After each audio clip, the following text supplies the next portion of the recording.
আসসালামু আলাইকুম প্রিয় দর্শক, অন্য মঞ্চের আলাপ চাইতায় আপনাদের সকলকে আমন্ত্রণ জানাচ্ছি। সুপ্রিয় সুধী, যে যেখান থেকে দেখছেন সবাইকে অনেক অনেক প্রীতি ও শুভেচ্ছা। আজকের বিষয়, বাংলাদেশে কি একটি সুষ্ঠু নির্বাচন হবে? যেমনটি ঘোষণা করা হয়েছে, ফেব্রুয়ারি মাসের প্রথম সপ্তাহে একটি নির্বাচন বাংলাদেশে অনুষ্ঠিত হবে। এক, দ্বিতীয়ত, ভারত কি বাংলাদেশে একটি দ্রুত সুষ্ঠু নির্বাচন দেখতে চায়, নাকি বাংলাদেশের নির্বাচন নিয়ে ভারতের কোনো মাথা ব্যথা নেই? যদি ভারত চায়, কেন ভারত বাংলাদেশে একটি সুষ্ঠু নির্বাচন দেখতে চায় এবং সেটি কিভাবে, কাদেরকে নিয়ে নির্বাচন হোক সেটা দেখতে চায়? তো এই বিষয়গুলোর ধারাবাহিকভাবে আলোচনা করব, আশা করি সাথে থাকবেন। প্রথম কথাটি হচ্ছে, বাংলাদেশে একটি নির্বাচন শিডিউল দেওয়া আছে ফেব্রুয়ারি মাসের প্রথম সপ্তাহে। এটি লন্ডনে যখন ডক্টর ইউনূস আসেন, তখন তিনি এই বিএনপির অ্যাক্টিং ভাইস চেয়ারম্যান জনাব তারেক রহমানের সাথে লন্ডনে একটি হোটেলে তার সাথে সাক্ষাৎ করেন। সেখানে যদিও বিএনপির আরও দুই একজন নেতা ছিল, কিন্তু শেষ পর্যন্ত তারেক রহমানের সাথে যে আলোচনাটি হয়, সেই আলোচনার সময় ডক্টর ইউনূস ছাড়া এবং তারেক জিয়া ছাড়া আর কেউ কিন্তু সেখানে মূলত ছিলেন না। তো সেই দুইজনের রুদ্ধদ্বার যে বৈঠক, সেই বৈঠকের পর ডক্টর ইউনূস বাংলাদেশে যে ঘোষণাটি দিয়েছিলেন, সেটি বলেছিলেন যে আগামী ফেব্রুয়ারি মাসে 2026 সালের ফেব্রুয়ারির প্রথম সপ্তাহে এই নির্বাচনটি অনুষ্ঠিত হবে এবং নির্বাচনের রোডম্যাপ ঘোষণা করা হয়েছে এবং নির্বাচন কত তারিখে হবে সেই তারিখটিও 2-1 মাসের মধ্যে জানিয়ে দেওয়া হবে। নির্বাচন পরিচালনা কিভাবে হবে, নির্বাচন কারা কারা পরিচালনা করবেন, সেনাবাহিনীর কি ভূমিকা থাকবে, আর্মি, পুলিশ, বিডিআর তারা কে কি দায়িত্ব পালন করবে, সেটা আমরা জানতে পারবো আরও কদিন পরে। কিন্তু বর্তমান বাংলাদেশে যে উগ্রবাদ, যে জঙ্গিবাদ, যে মৌলবাদ, 71 সালে যেভাবে যুদ্ধের সময়ে মানুষকে নির্যাতন করেছে, মানুষের ঘরবাড়ি জ্বালিয়েছে, নারীকে দর্শন করেছে, সংখ্যালঘুদেরকে বৃতায়িত করেছে, বাংলাদেশে কিন্তু বর্তমানে সেই অবস্থা আছে। যার কারণে বিএনপি এবং বড় বড় রাজনৈতিক দলেরা বলছে যে এই সরকার একটা মব নিয়ন্ত্রণ করার ক্ষমতা রাখে না। সেই সরকার কি করে বাংলাদেশে 18 কোটি মানুষের দেশে একটি নির্বাচন পরিচালনা করবে? সেটি কিন্তু ভ্যালিড প্রশ্ন। এখন ধরে নিলাম ফেব্রুয়ারি মাসে একটি নির্বাচন করার জন্য সরকারের সদিচ্ছা আছে, তাহলে কি নির্বাচনটি হবে? না, তাহলেও নির্বাচনটি হবে না। কারণ এই সরকার এখন নিজের পিঠ বাঁচানোর জন্য যে সামর্থ্য দরকার, সেই সামর্থ্যটুকু নেই। এই সরকার তাকে টোটালি মৌলবাদী, সন্ত্রাস, চাঁদাবাজ, 71-এর পরাজিত শক্তি, আলবদর, রাজাকার, আল শামস, জামাতে ইসলাম, নেজামে ইসলাম, হেফাজতে ইসলাম, সরবরাইয়ের মতো ধর্মভিত্তিক, সাম্প্রদায়িক, মধ্যযুগীয় যে গোষ্ঠী, সেই গোষ্ঠীর পকেটে ঢুকে গেছে। এখন আমরা দেখেছি মানুষের সাথে মানুষের শত্রুতা থাকে, মিত্রতা থাকে। মানুষ মানুষকে হত্যা করতে দেখেছি, এটা আদম হওয়ার যুগ থেকেই আছে। কিন্তু কবর থেকে লাশ তুলে পুড়িয়ে ফেলতে আমার পূর্বপুরুষের যুগেও কেউ আমাদেরকে বলেনি, আর এই যুগেও আমরা কখনো দেখিনি, এই প্রথম দেখলাম। তার মানে হচ্ছে এই সরকার শুধু জীবিত মানুষ নয়, একটা মৃত লাশের যে অধিকার, সেই অধিকারটিও রক্ষা করতে পারছে না। এমত অবস্থায় একটি নির্বাচন কি করে বাংলাদেশে হবে বলে আমরা এবং আপনারা বিশ্বাস করি? সেই প্রশ্নটি এখন একটি মৌলিক প্রশ্ন। দ্বিতীয় বিষয়টি হচ্ছে, ভারত কি চায়? ভারত চায় বাংলাদেশের জন্য একটি গণতান্ত্রিক পদ্ধতিতে সকল দলের অংশগ্রহণে, অর্থাৎ বেশিরভাগ মানুষের অংশগ্রহণ যখন যেন নিশ্চিত করা যায়, সেই রকম একটি সুষ্ঠু নির্বাচন, যার ভিতরে দিয়ে মৌলবাদ, জঙ্গিবাদ, সন্ত্রাসবাদ, নৈরাজ্যবাদ বিলীন হবে এবং মানুষের ইচ্ছার ভিত্তিতে একটি সরকার পরিচালিত হবে। সেইরকম একটি নির্বাচন সরকার চায়। এখন আওয়ামী লীগকে যদি বাদ দেওয়া হয়, জাতীয় পার্টিকে যদি বাদ দেওয়া হয়, 14 দলকে যদি বাদ দেওয়া হয়, তাহলে বাংলাদেশে এখন কত % মানুষ এই দলগুলোর বাইরে এই মৌলবাদী, এই ধর্মাশ্রয়ী, এই সন্ত্রাস, এই নৈরাজ্যবাদ এবং গ্লোবাল টেরোরিস্টের দখলে আছে? আপনি খেয়াল করে দেখেন, আওয়ামী লীগ এবং তার যে সহযোগী যেসব রাজনৈতিক দল ছিল বা তার সাথে কোয়ালিশন যে ফোর্স ছিল, তাদের বাইরে জামাত, বিএনপি এবং এনসিপি সহ এই তালেবানি শক্তি এবং আইএস শক্তি সবগুলো মিলিয়ে মাত্র 32% মানুষ তাদের সাথে আছে, আর 68% মানুষ তাদের সাথে নেই। তাহলে আপনি বোঝেন যে এই নির্বাচন হতে গেলে মানুষের যে পার্টিসিপেশন দরকার, সেখানে ক্লিয়ার ব্রাকের যে নির্বাচনী জরিপটি হয়েছে সেই জরিপে মানুষ ক্লিয়ারলি বলেছে, 7 ভাগ মানুষ বলেছে আমরা অবশ্যই আওয়ামী লীগকে ভোট দেব, 13 ভাগ মানুষ বলেছে আমরা ভোট দেব কাকে জানি কিন্তু বলবো না। তার মানে কেন বলেনি? কারণ বললে তাদেরকে পেটানো হবে। এরা বললো কত পার্সেন্ট? 13%। তাহলে 13% আর 7% এই পেলেন কত? 20%। তারপর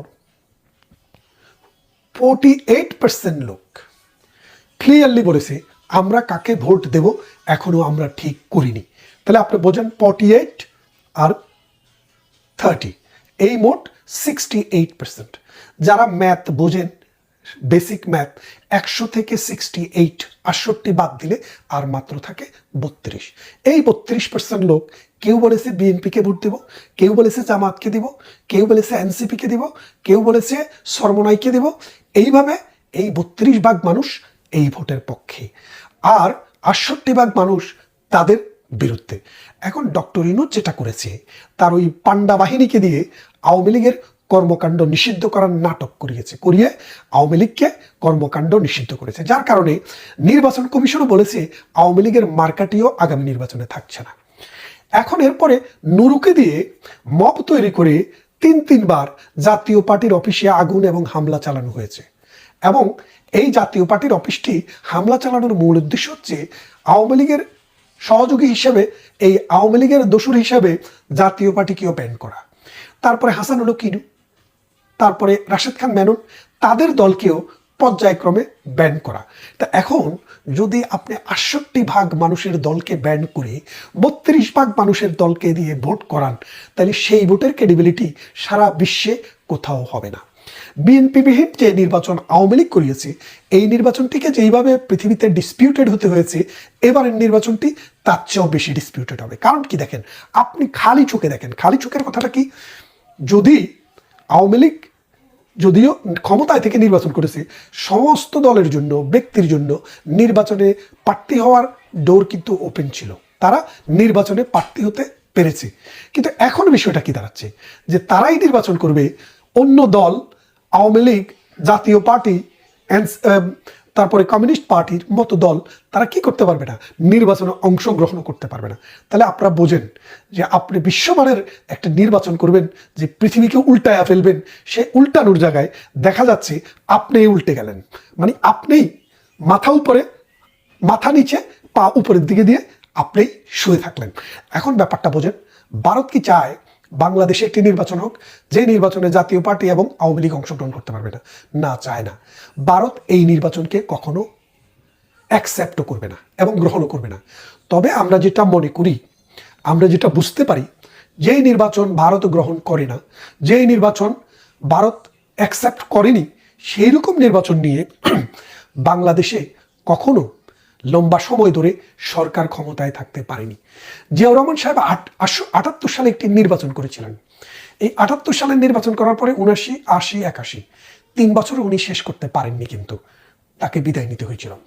এরশাদ সাহেব ভারতের সাথে সবসময় সুসম্পর্ক বাজিয়ে রেখেই চলেছেন।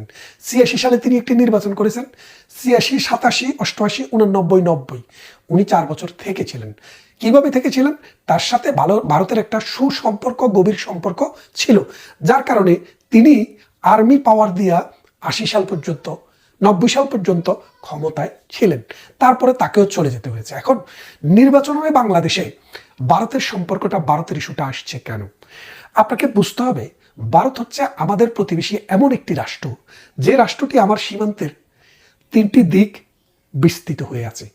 আমার কোথাও যেতে হলে, আকাশে বিমান উড়াতে হলে আমাকে এই ভারতের পারমিশন নিতে হয়, কারণ সিভিল এভিয়েশন মতে আমাদের যে বিমান চলে, এটা কিন্তু ভারতের উপর দিয়ে যায়, মায়ানমারের উপর দিয়ে যাওয়ার সুযোগ নেই। মায়ানমারের সাথে আমাদের সম্পর্ক তো ভালো না, আর তাছাড়া মাত্র পার্বত্য অঞ্চলের একটি কোণা মাত্র আমাদের সাথে মিয়ানমার, আর দক্ষিণে বঙ্গোপসাগর।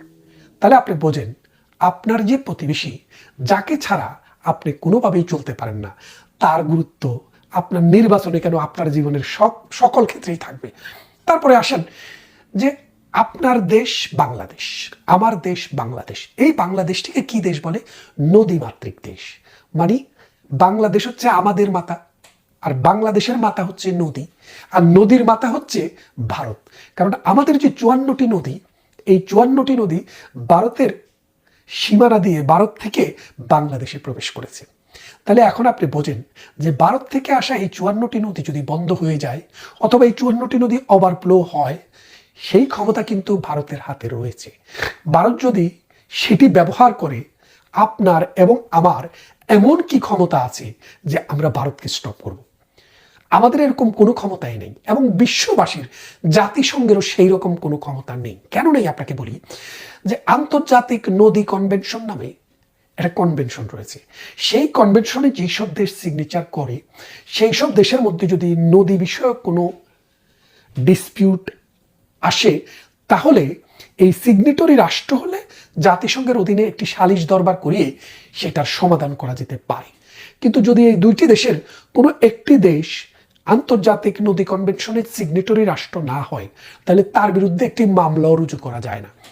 ভারত এবং চায়না এই দুটি রাষ্ট্রের কোনো রাষ্ট্রই আন্তর্জাতিক নদী কনভেনশনের সিগনেটরি রাষ্ট্র না। তাহলে এই নদীমাতৃক বাংলাদেশের, মানে নদী যার মাতা, সেই দেশের এই 54টি নদীর পানির ক্ষমতা ভারতের হাতে রয়েছে। আমাদের দেশে এই ভারত বিরোধিতা কারা করে? এই যে ভারত বিরোধী, আমি ব্যক্তিগত জীবনে কুমিল্লাতে পড়াশোনা করেছি, ঢাকার নটরডেম কলেজে পড়াশোনা করেছি, চট্টগ্রাম বিশ্ববিদ্যালয়ে পড়াশোনা করেছি, লন্ডন ইউনিভার্সিটিতে পড়াশোনা করেছি, ব্রিস্টল ওয়েস্ট ইংল্যান্ড ইউনিভার্সিটিতে পড়াশোনা করেছি ওয়েস্ট লন্ডন ইউনিভার্সিটিতে, গ্লোস্টারশায়ার ইউনিভার্সিটিতে। নানান কারণে, নানান জাতের, নানান মতের, নানান পথের বাঙালির সাথে আমার একটা সুসম্পর্ক ছিল। আমি দেখেছি, আমি হিসাব করে দেখেছি সারা জীবনে, মানে কারা ভারত বিরোধিতা করে এবং কেন করে। ভারত বিরোধিতার প্রথম কথাটি হচ্ছে, ভারতের মানুষের ধর্ম হচ্ছে মূলত হিন্দু, এবং এই হিন্দু ধর্মের ভিতর থেকেই মুসলমানরা বেরিয়ে এসছে। অর্থাৎ ওইখানে এসেই মুসলমানরা চাষবাস করেছে, ব্যবসা বাণিজ্য করেছে, ধর্ম বিস্তার করেছে। আমাদের পূর্বপুরুষেরা কেউ বিদেশ থেকে এসছে, কেউ কনভার্টেড হয়েছে। যার কারণে এই ভারতে মুসলমান এবং হিন্দুর মধ্যে একটা ক্ল্যাশ কিন্তু সুপ্রাচীন কাল থেকেই ধীরে ধীরে গড়ে উঠেছিল। তারপর ব্রিটিশরা যখন ভারতবর্ষ ছেড়ে চলে যায় 47-এ, তখন দুইটি রাষ্ট্র ধর্মের ভিত্তিতে হয়েছিল, পাকিস্তান এবং হিন্দুস্তান। পাকিস্তানের মুসলমান সংখ্যাগরিষ্ঠ রাষ্ট্র, মুসলমান দেশ, যেখানে বাংলাদেশের একটি অংশ ছিল। আর হিন্দুস্তান, যেটি সংখ্যাগরিষ্ঠ হিন্দু মানুষ, যার কারণে এই ভারতের আরেকটি নাম হিন্দুস্তান। কিন্তু দেখেন, আজকের পৃথিবীতে একমাত্র ইন্দোনেশিয়াকে বাদ দিলে পৃথিবীর সবচাইতে বেশি মুসলমান বাস করে ভারতে। ভারতের যে পতিতদেশা মানে যদি মানুষদেরকে দেখেন, 2 জন মানুষ ভারতে প্রেসিডেন্ট হয়েছেন, 2 জন মানুষ ভারতের সেনাপ্রধান হয়েছেন, অন্তত 8 থেকে 10 জন মানুষ ভারতের প্রধান বিচারপতি হয়েছেন। কাদের কথা বলছি? যারা মুসলিম। আর হিন্দুদের তো আছেই, হিন্দু সংখ্যাগরিষ্ঠ দেশ। তার মানে 2 জন মুসলিম ভারতের প্রেসিডেন্ট হয়েছেন, 2 জন মুসলিম ভারতের সেনাপ্রধান হয়েছেন, এবং অন্তত 10 জন মানুষ ভারতের চিফ জাস্টিস হয়েছেন মুসলমান। কিন্তু আপনি পাকিস্তানের দিকে তাকান এবং বাংলাদেশের দিকে তাকান। 1971 সালে বাংলাদেশে অন্তত 19% হিন্দু সংখ্যাগরিষ্ঠ লোক ছিল। এই 71 সাল থেকে আজকে কত সাল? আজকে হচ্ছে 2025 সাল। এই 54 বছরে শেখ হাসিনার যুগে একমাত্র একজন চিফ জাস্টিস আমরা সুপ্রিম কোর্টে দেখেছিলাম, যিনি সংখ্যা লঘু সম্প্রদায়ের, তাও তিনি হিন্দু নয়। আর বাকি অন্য কোনো সরকারের আমলে বা কোনো জায়গায় আমরা আর কোনো চিফ জাস্টিস দেখিনি, প্রেসিডেন্টও দেখিনি, স্পিকারও দেখিনি, আপনারাও দেখেননি। নির্বাচন কমিশনার, প্রধান নির্বাচন কমিশনার, তাও দেখেননি, অথবা মহা হিসাব নিরীক্ষক, তাও দেখেননি। তার মানেটা কি দাঁড়াচ্ছে? বাংলাদেশ ইন্ডিয়ার চাইতে বেশি বেশি হিন্দু থাকা সত্ত্বেও, মানে ইন্ডিয়াতে যে পরিমাণে যে অনুপাতে মুসলিম আছে, বাংলাদেশে তার চেয়ে বেশি অনুপাতে হিন্দু ছিল। আমরা সেটাকে আস্তে আস্তে তাড়িয়ে দিয়েছি। এই বাংলাদেশটাকে আমরা হিন্দুদের জন্য জাহান্নাম বানিয়েছি, যার জন্য পূর্বপুরুষের বাড়ি ছেড়ে, বিটামাটি ছেড়ে এই হিন্দুরা আস্তে আস্তে ভারতে চলে গেছে। মুসলমান হওয়ার কথা ছিল পৃথিবীর সবচেয়ে বেশি শান্তিপ্রিয় এবং ভালো মানুষ, অথচ এই মুসলমানের নির্যাতনে অসংখ্য হিন্দুকে এই বাংলাদেশ ছেড়ে চলে যেতে হয়েছিল। আমি আমার পাশের গ্রামে আমার একজন শিক্ষক ছিলেন কাজল কান্তি আচার্য, তার পরিবার, তার বাবা মনোরঞ্জন ধর, তিনি সহ তার পরিবারের উপরে কি পরিমাণে নির্যাতন করা হয়েছে, তার বাড়ির আম কাঁঠাল লিচু কিভাবে মুসলমান ছেলেরা জোর করে নিয়ে গেছে, তাদের নারীদেরকে কিভাবে হেনস্থা করা হয়েছে। এবং আমার পাশের গ্রামেও একটি শিলপাড়া আছে, সেখানেও আমি দেখেছি। যার কারণে আমি বলি, বাংলাদেশের মানুষ চিন্তা চেতনায় বেশিরভাগ, মানে একটা বিশাল জনগোষ্ঠীর একটা বিশাল অংশ মৌলবাদী চিন্তা চেতনায় ভরপুর। তাদের মধ্যে একটা জিঙ্গুইজম আছে। তারা মনে করে অন্য ধর্মের লোককে পিটাইতে পারলে, মারতে পারলে তারা বেহস্ত পাবে। এইরকম একটা নোংরা চিন্তা চেতনা থেকে, যেটার সাথে ধর্মের কোনো সম্পর্ক নেই। এই মোল্লাতন্ত্র, পাকিস্তান যে বীজটা আমাদের দেশে রেখে গেছে, সেই মোল্লাদের কারণে আমাদের মনোজগৎটাকে বিষিয়ে তুলেছে, যার কারণে আমরা ভারতকে শত্রু ভাবছি। অথচ সালমান খান, শাহরুখ খান, আমির খান, শাবানা আজমি, জাভেদ আখতার, বড় বড় আইকন ভারতে মুসলমান ছিলেন, এখনো আছেন।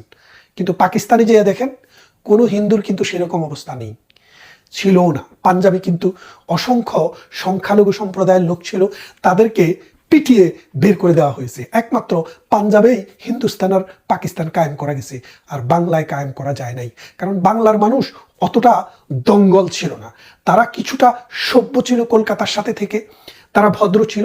কিন্তু এই পাকিস্তানের বীজ ধীরে ধীরে এই বাংলাকেও বিষিয়ে তুলেছে, যার কারণে ভারতকে শত্রু রাষ্ট্রের কাতারে নিয়ে তারা দেখে। অথচ এই ভারত 3.3 মিলিয়ন স্কয়ার কিলোমিটার জায়গা নিয়ে, অর্থাৎ 33 লক্ষ বর্গ কিলোমিটার জায়গা নিয়ে একটি দেশ, যে দেশে অসংখ্য ভাষা, যে দেশে শিক্ষা, সংস্কৃতি, সাহিত্য, ইতিহাস এবং আধুনিক বিজ্ঞান চর্চা পৃথিবীকে দেখিয়ে দেওয়ার মতো পর্যায়ে চলে গেছে। আমরা যদি সেই দেশটির সাহায্য, সহযোগিতা, বন্ধুত্ব নিতে পারতাম, উদার হতে পারতাম, তাহলে এই বাংলাদেশটিও উন্নত একটি রাষ্ট্রে পরিণত হতে পারত।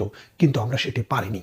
আর না পারার কারণ, আরেকটি ভিডিওতে, আমার এই ভিডিওটিকে আমি পার্ট 1 হিসাবে রাখলাম, আর দ্বিতীয় ভিডিওটি হবে পার্ট 2। না হয় ভিডিওটি অনেক বড় হয়ে যাবে। যেই কথাটি বলছিলাম, যে ভারত চায় না আওয়ামী লীগ জাতীয় পার্টি বিহীন, অর্থাৎ বাংলাদেশের 68% মানুষ যেখানে নেই, সেই রকম কোনো নির্বাচন ভারত চায় না। আর এটা ঠেকানোর জন্য যা কিছু দরকার বাংলাদেশের মানুষই করবে। আর আমাদের সেই মানুষদের পক্ষে ভারতের মতো শান্তিকামী, গণতন্ত্রপ্রেমী, সংস্কৃতিবান রাষ্ট্র অবশ্যই থাকবে বলে আমরা বিশ্বাস করি। কথা হবে এর পরের ভিডিওতে। যে কথা বলছিলাম তার ধারাবাহিকতার দ্বিতীয় পর্ব। ততক্ষণ